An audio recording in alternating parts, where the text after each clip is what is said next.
ફરિયાદો છે કે ઘણા બધા દુઃખી માણસો, ઘણા બધા લોકો આવ્યા હોય અને જેને કોઈ સાંભળતું ન હોય કે જેને કોઈએ રિસ્પોન્સ ના આપ્યો હોય, એવા લોકો પણ મારી પાસે આવતા. બધાનું જ હું કામ કરતો. અત્યારે 5 વર્ષનો એટલો બધો મારી પાસે યાદી નથી ઉલ્લેખ કરું, પણ જે કોઈ લોકો આવ્યા, કોર્પોરેટર લેવલનું કામ, ધારાસભા લેવલનું, સંસદ લેવલનું કોઈ પણ કામ હતું, સામાજિક હતું, પોલીસને અધિકારીઓનું લેવલનું જે કંઈ હતું, એ એટ એ ટાઈમ એની સામે બેસાડી અને એની હાજરીમાં જ ફોનથી સોલ્યુશન આપેલ છે અને એ વાતનો મને સંતોષ છે.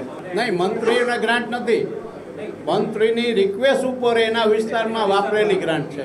વિસ્તારો પોરબંદર વિસ્તાર છે, રાજકોટ રૂરલ છે, આદિવાસી વિસ્તાર મહીસાગર છે. આવા અલગ અલગ વિસ્તારમાં મુખ્યત્વે શિક્ષણ, આરોગ્ય માટે ક્યાંય એમ્બ્યુલન્સ આપી છે, આરોગ્યની અમુક ગ્રાન્ટો ફાળવી છે અને અમુક શિક્ષણ માટે ફાળવી છે. મુખ્યત્વે એ જ છે કે આ ઇન્ફ્રાસ્ટ્રક્ચર છે, રોડ રસ્તાનું છે. બાકી મેં મારી સૂઝબૂછથી જે કોઈને ઉપર રજૂઆત કરી હોય અને રાજ્ય લેવલે જે સ્ટેટ લેવલે કામ થયા હોય એ જુદા છે, એમાં આનો કંઈ ઉલ્લેખ નથી.